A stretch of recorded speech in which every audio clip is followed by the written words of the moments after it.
Bonjour à tous, nous nous retrouvons pour une nouvelle vidéo pour l'utilisation, donc l'usage de Scratch.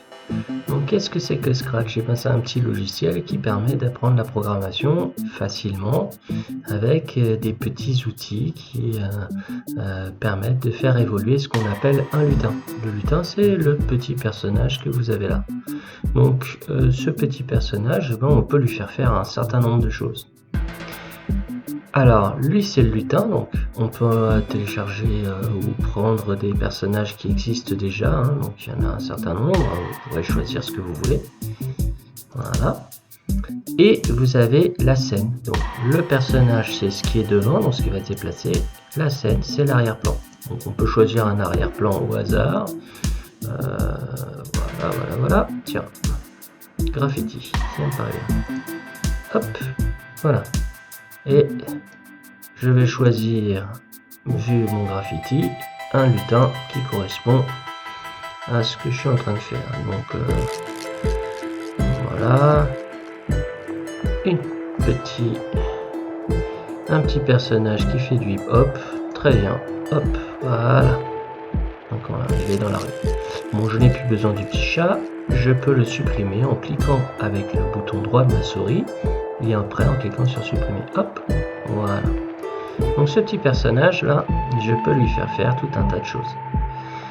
Tout ce que je peux faire en fait se trouve en fait dans ce qu'on appelle le script. Le script, c'est la liste des informations, c'est le programme que va exécuter chacun des lutins. Donc chaque lutin va avoir un programme et chaque lutin exécutera son programme à lui. On peut créer des programmes également pour les arrière-scènes, si vous voulez que les scènes changent, disparaissent, apparaissent, etc. Quoi qu'il en soit, revenons-en à notre lutin. À chaque fois que vous cherchez à faire quelque chose, je vous invite tout simplement à tester. Regardez, je prends avancer de 10, je ne sais pas ce que ça fait. Eh bien, il est posé à côté, hein, dans la zone en fait d'exécution du script, c'est là la zone où va s'exécuter le programme, et je double-clique. Vous avez vu, il s'est déplacé. Donc avancer de 10, c'est 10 petits éléments de mouvement. Hein. Vous pourrez croire peut-être c'est 10 pixels ou peut-être autre chose. Si je mets 100, il va se déplacer d'un coup, d'une grande distance. Alors attention, il n'a pas fait plein de petits déplacements pour arriver jusque là. Non, il est parti de un point et il est allé à l'autre point qui est à 100 pas plus loin. 100 petits pas. Du coup, voilà, je peux le faire avancer. Bon, ça me paraît un peu grand, je vais le réduire. Maintenant, je peux tester un autre. Eh bien, je veux qu'il tourne. Alors, regardez bien, à chaque fois que je le fais tourner, je le fais tourner autour d'un axe qui est à peu près au centre de ce qu'on appelle l'objet, donc du lutin. Donc, si je regarde dans costume et que je clique sur cette flèche-là, ici, donc costume, ça permet de voir les différentes apparences que peut avoir le lutin, hein, ils sont là. Et bien, en cliquant ici, je vois que le centre de cet objet est le centre de cette croix. Du coup, à chaque fois que je vais le faire tourner, il va tourner par rapport au centre de cette croix. Donc ici, à peu près là, au niveau de son ventre. Donc que se passe-t-il maintenant si je fais les deux en même temps? Donc je les ai groupés. Ben, à chaque fois que je vais cliquer, il va avancer de 20, toc, puis tourner. Vous remarquez qu'il ne tourne plus autour de simplement son ventre, il se déplace en même temps. Donc il forme une sorte d'ellipse ou de cercle. En fait. Il fait une sorte de petit rond. Voilà.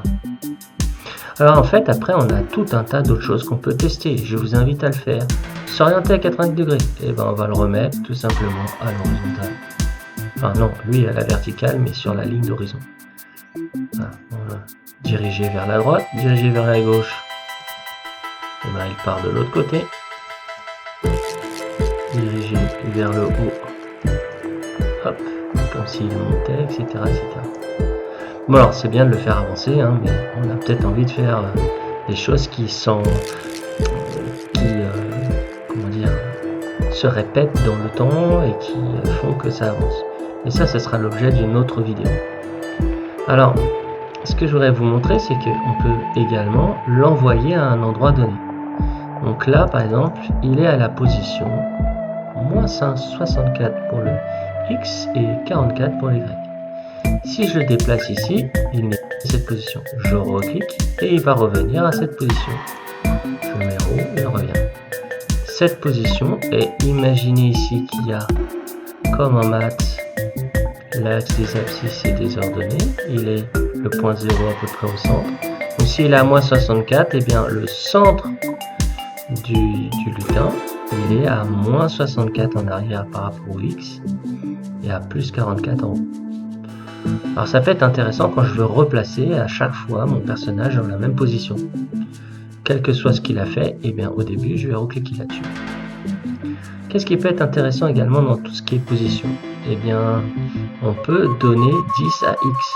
Je veux qu'il se déplace que par rapport à X. Et je vais regarder, il se déplace dans ce sens-là. Alors c'est quoi la différence avec avancer? Eh bien avancer, il se dirige vers ce que l'on appelle l'avant du personnage. Donc là par exemple il va monter. Si je tourne ce personnage, j'en profite pour vous montrer comment on peut lui redresser sa position. Ici vous voyez, hop, je peux changer la direction du personnage. Allez, je le mets en diagonale. Si je fais avancer, eh ben il va tout droit. Alors que si je fais ajouter X, il se déplace seulement sur cet axe horizontal qui est celui des X. D'accord? Alors, il y a deux petites choses qu'on va voir par rapport au mouvement. Vous avez le style de rotation. Ça veut dire que votre personnage peut faire 360 degrés. Il peut tourner tout autour. On avait vu qu'à chaque fois que je tourne, eh ben, il peut pivoter dans toutes les directions. Ok? Si je clique là-dessus, par exemple, il ne peut être que tourner vers la gauche ou vers la droite. Donc là, si je le fais avancer, vous voyez qu'en fait, il est tourné vers la gauche, mais il avance vers la droite. Si je l'oriente de l'autre côté, hop, je fais avancer. Donc là, je l'ai orienté vers le haut, donc on va le mettre vers la gauche.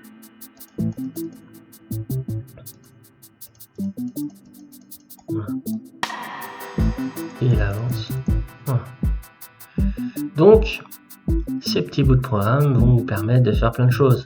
Rebondir sur le bord est atteint, eh ben, c'est pas compliqué. Quand il va avancer, il va avancer. Si jamais il touche le bord, hop, il repart de l'autre côté. Et si je fais avancer, il part dans l'autre sens. Je le mets ici. Je le fais avancer, rebondir si le bord est atteint, hop, et il repartira du coup tout seul dans l'autre sens. Donc tous ces mouvements en fait permettent au personnage d'être orienté dans une direction et le faire évoluer. Dans tous les jeux, vous faites bouger vos personnages à gauche, à droite, en haut, en bas. Maintenant l'apparence. Et ben vous pouvez lui faire dire des choses. Par exemple là, si je double-clique, hop, il va dire hello. Vous remarquez ceci dit qu'il n'y a pas de temps. Donc il va dire hello, mais il ne s'arrêtera pas. Alors que si je double-clique sur hello pendant 2 secondes, après 2 secondes, le hello disparaît. Vous pouvez le faire penser, c'est une petite bulle, et le faire penser pendant 2 secondes.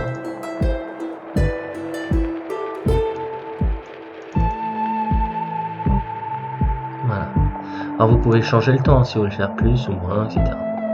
Qu'est-ce que font les autres choses? Vous pouvez montrer le lutin ou le cacher. Regardez bien, le terme du vocabulaire est complètement en accord avec ce qu'on veut faire. Je veux le cacher, hop, il n'apparaît pas. Je n'ai pas supprimé le personnage, je l'ai juste caché. Donc il est là, mais on ne le voit pas. Hop, il réapparaît. Et maintenant, un petit truc important, c'est les costumes. Donc vous avez vu dans la notion costume que ce personnage pouvait avoir différentes positions. D'accord? On dirait qu'il fait un peu de gymnastique là. En fait, il fait du hip-hop tout simplement. Il danse. Et donc il en a plein des costumes. Et bien regardez avec ça, à chaque fois que je clique dessus, il va passer au costume suivant. Si je clique assez vite, on pourrait croire qu'il danse même. Donc je peux faire grâce à ça des animations. Et vous aurez compris que la plupart du temps, les dessins animés, c'est ni plus ni moins qu'une suite de plein de petites images qui s'enchaînent les unes à la suite des autres. Donc en fait, avec ce petit programme, on peut faire un petit film, on peut faire une petite animation. Donc on a vu comment le faire bouger, et on a vu comment changer son apparence. Bien sûr, je peux changer son costume directement. Vous avez une petite palette, vous pouvez dessiner, colorier, etc. Je pourrais par exemple, en me remettant sur ce costume-là, lui faire une petite auréole dorée. Alors je vais lui mettre du jaune dans son auréole. Est-ce qu'elle est dorée? Hop là. Donc vous voyez que maintenant il a ça. Par contre, regardez bien, si je veux faire quelque chose de cohérent, il faudra penser que chacun de ces costumes n'a pas eu cette petite auréole dorée. Il n'y en a qu'un de ces costumes. Pareil, je pourrais modifier la couleur de son t-shirt, etc., etc. D'accord? Bon. Je vais revenir en arrière et lui rendre son apparence de départ. Voilà. Alors je pourrais prendre des photos de moi, prendre des photos de mon chat et puis faire des animations si j'en avais envie. Hein? Là c'est pas le cas.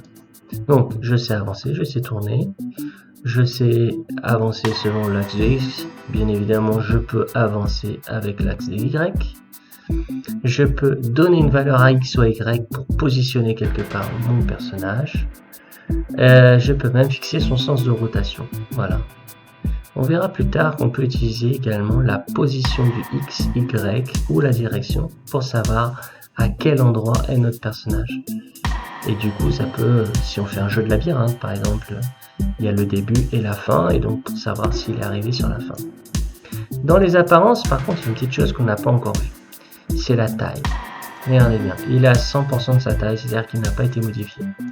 Si ici je le mets à 50%, hop, et ben il est réduit. Pouf. Voilà. Je peux le mettre au premier plan, à l'arrière-plan. Et bien ça veut dire quoi? Et bien si j'ai plusieurs lutins, alors je vais prendre une petite chauve-souris. Hop. La chauve-souris je l'ai installée après, et vous remarquez qu'elle est devant. Si je veux le mettre au premier plan, je prends, hop, et il repasse devant.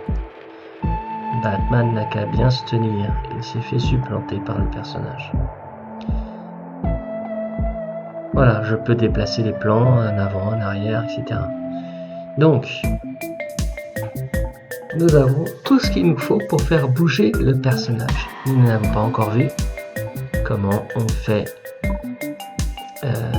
répéter les actions et lui donner des choix en fonction de certaines circonstances. Ce sera l'objet de la prochaine vidéo. Allez, je vous remercie de m'avoir écouté et j'espère que ça vous fait avancer dans votre projet. À la prochaine.